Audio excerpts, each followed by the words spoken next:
Welcome to Sigest, your fortnightly serving of digestible science from plant and food research. Kia ora tātou, I'm Brogan McGraw and you're listening to episode 1 of It's a Science Life for Me, a careers podcast series talking to people who work at plant and food research about their science careers so far. So today I'm talking to Nitish Anand, who's a business analyst in the commercial team here at Plant and Food Research. So hi Nitish and welcome to the show. So first off, do you want to tell us about your role here at Plant and Food Research? Sure. So I'm working as a business analyst for the commercial team, and which essentially involves me working along with the business managers. But first of all, I'll just explain what it is. So we have different portfolios within plant and food research, which is food innovation, wine science, seafood, etc. And we have business managers for each of these portfolios. So I work with each of the business managers across different portfolios, helping them with writing business proposals, doing a bit of market intelligence, looking at who the competitors are, a bit of financial analysis, funding applications, and so forth, so that at the very end of it, we have a complete understanding of what the science is and what at the very end we want to expect out of it. So how should we commercialize that science so it reaches from the lab to the market and people can make actual use of the science and it's not just restricted to the lab itself. Sure. So it's sort of your role is sort of involved with science, but it's not directly doing science. Is that exactly sort of right? Yeah. Okay. Because I'd always been passionate about science, so I always wanted to be involved with science or do something that I am always surrounded by science. So this was a good environment for me to be within the science community, but help take the science from the lab, but out in the wider society. Yeah, awesome. So we'll come back to your current role a bit later on, but where did your interest in science start? So sort of was it at high school, and how did you pursue your interest in science? It's a good question, and to be honest, I think I had been brought up with the science environment from the very beginning. Firstly, because my dad was in a pharmaceutical company, so every time I came back home, I would always hear vocabulary that was always surrounded by science or medicines or something in pharmacology otherwise. And I had a lot of people around me who were scientists. My wife, in fact, is a scientist as well. Oh, really? In cancer research. So I always had that environment around me which was sciencey. But otherwise, growing up, I always had the curiosity about how things happen, why do they happen, why should they happen. So that always kept me interested in understanding more. And science is a perfect answer or perfect tool to answer all these questions. And on top of that, because the one thing I like about science is people don't know what they don't know. And science really every day it comes up with new innovative technologies that helps answer all these questions.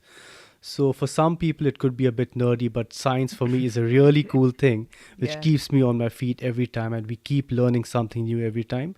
So since the beginning I had always been associated with science, and I still do because I just love what it is about.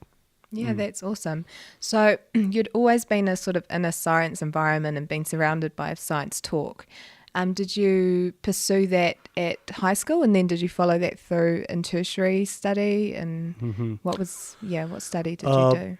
Yeah, so I had done my bachelor's in biotechnology from Mumbai University in India. And back then we had no options. So we had no options of science or commerce or arts. It was just doing one thing itself. So it was just science for me. So the science and biotechnology. Came to New Zealand in 2008 and did my master's in molecular biology from AUT University, which was a 2-year course. And followed by that, I worked in the lab for a couple of years, but realized, okay, I like science, I like the environment. Probably working in the lab is not that what really interests me. So I did another course called Masters in Bioscience Enterprise, which essentially is the commercialization of science.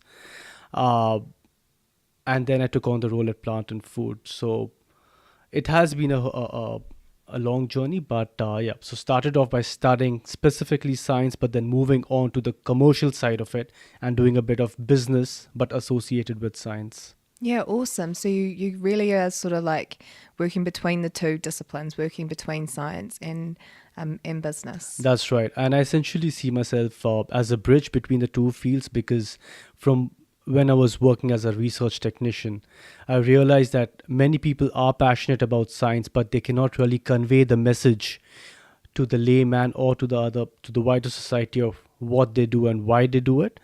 And business, they sometimes think from too much of a commercial perspective that this is the area we should focus on and let's do this, and kind of neglect the science sometimes. So I essentially see myself as a bridge bringing the two communities together, the scientist and the business. Sure, awesome, because you have an appreciation for both sides, Exactly. I guess. Yeah. Yeah. Oh no, that's really interesting. So that Masters of Bioscience Enterprise, is that correct? That's right. Yeah, so that sounds pretty interesting. So what did that involve? So it was a master's course, but it was science or mainly commercialization or a bit of the both? It was a bit of both. So it's because it's called Bioscience Enterprise. It essentially is for people with a science background who want to be associated with science but get involved in the commercial side of things. So you're expected to have a science background. So for me, I already had a master's background. For other students, they probably had a bachelor's, but they teach you everything about what you are expected to know from the business side of things. So we had papers on accounting, financial analysis, law, and all those things that you might or you are expected to work in as a business manager or a business analyst. But of course, the what they did mention was that at the end of this course, you're not expected to be an expert in anything. So Sure. you won't go out of out of this course being a patent attorney or accountant. It's for you to understand have a basic understanding of, okay, what accounting is, how do you see a balance sheet, how would you do a financial analysis. So at the all end those of things that science people wouldn't, well, Exactly. necessarily understand or know. Or, Exactly. Yeah, Yeah. okay. So at the end of the course, you know what it is and what you should do with it, and probably connect the dots and then contact the experts in that field to take it the next level forward. Yeah, sure. Well, that sounds really, really interesting. So with the Masters of Bioscience Enterprise, where did you do that? So that was from a University of Auckland, Okay, and it's a sure. 2-year course. The first year is all the theoretical papers I just spoke about, which is the law, intellectual property, accounting, finance, etc. And the last year is the 6 months of the second year is where you do an internship in a company, and they give you a hands-on project with a problem they might be having. So you're expected to work on that project for 6 months and write a thesis on the same. And it's only after you submit the thesis and get graded that you complete the whole course of Bioscience Enterprise. Okay, awesome. So you get practical experience We in do. that Masters We as do. well, which is so important. Yep. Right? And Yeah. in fact, the internship is one aspect, but in the first year as well, you have Uni Services, which is the commercialization arm of University of Auckland. Okay.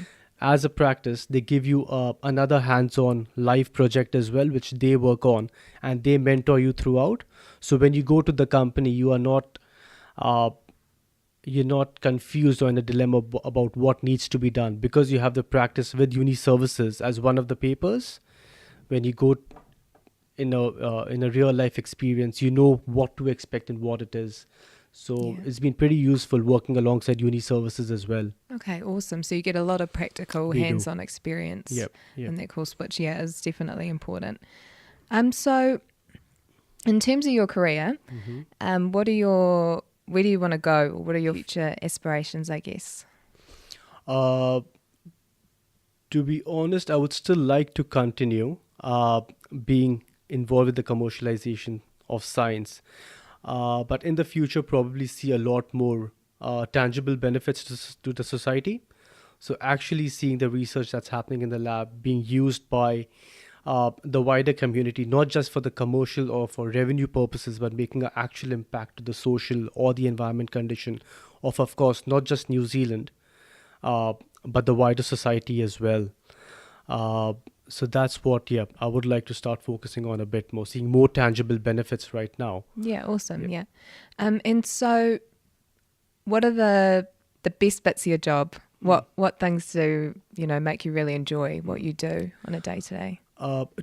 To be honest, we are quite lucky to be working at Plant and Food because there are so many different portfolios. And because I work with the business managers across all the portfolios, there's something new to learn every day.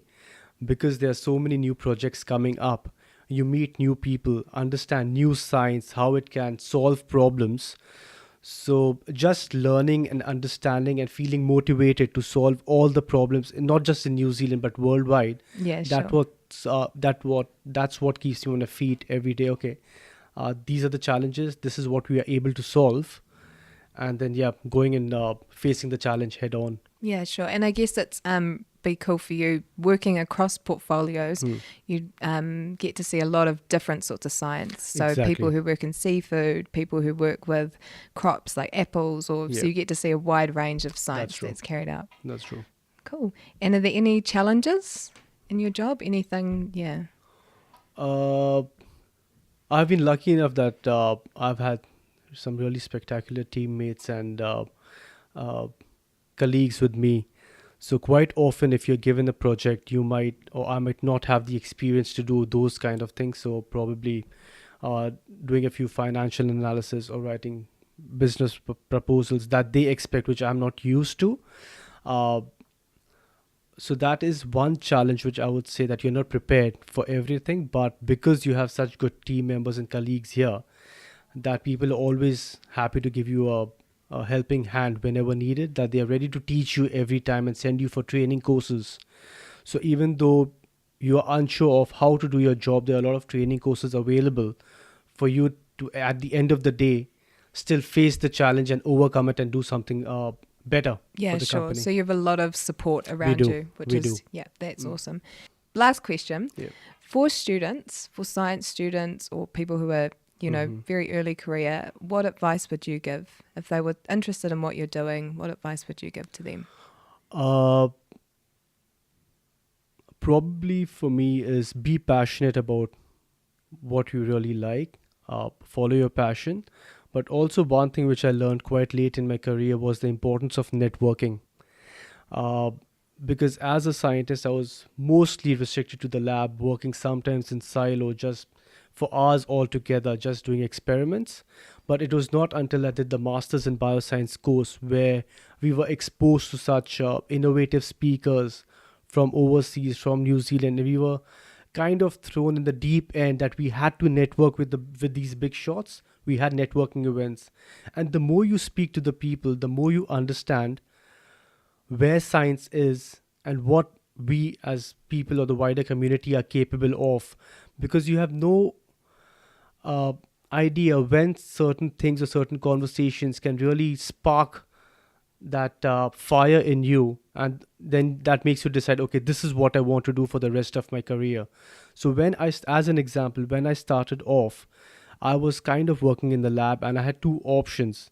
So I finished my master's in molecular biology. I was working in the lab for 4 years, but I was certain I didn't want to do PhD at the end of the day. But I didn't really know what are the other opportunities for me. So I spoke to a lot of people, including the CEO of the company I was working at. And I said, okay, PhD is something I'm not really passionate about, but the other aspect is commercialization. And then they told me that, okay, PhD is good and we have quite a few people doing that, but commercialization is something that not many people do, and bridging the gap between the two industries is really need of the hour. And then they exposed me, or they asked me to speak to a lot more people about what I can do and what I should do. So then that sparked the encouragement, or that encouraged me to network with these people a lot more. And the more I networked, the more I knew, okay, science, I still want to be associated with science because that's my passion, but probably it's more the business and the commercial side. And the more I spoke to the entrepreneurs in New Zealand, and to be honest, the New Zealand community in science is spectacular. The more you go out there, read, and just feel like speaking to the people here, the people are very, very reciprocative. One email or one phone call and they'll speak to you for hours just to help you out. Yeah, So awesome. networking is one thing I would really recommend. Yeah, great. And I suppose networking, that sort of actually showed you the different pathways. It was Exactly. only through networking that you realised there were these different options. Exactly. So you don't have to be stuck with just what you think. This is one or two options. There are a multitude of other options out there in science itself. Yeah, that's awesome. But you'll only know if you ask, right? Exactly. Okay, awesome. Well, thank you so much, Nitish, for sharing your experiences. Not a problem. Your experience of bridging the gap between science and business, which is really important. Pleasure. So I think it's really good to know that there are different roles that allow you to work in science, and you don't just need to become a scientist. Exactly. Yeah. Exactly. So we wish you all the best for your next adventure. Thank you. Yeah, and thank you so much. Not a problem. Pleasure. Thanks for that. So in our next interview, I'll be speaking to Di Brewster, who is a research technologist within the physiological chemistry team, and we'll talk to her about her career so far and some of the exciting projects she's working on.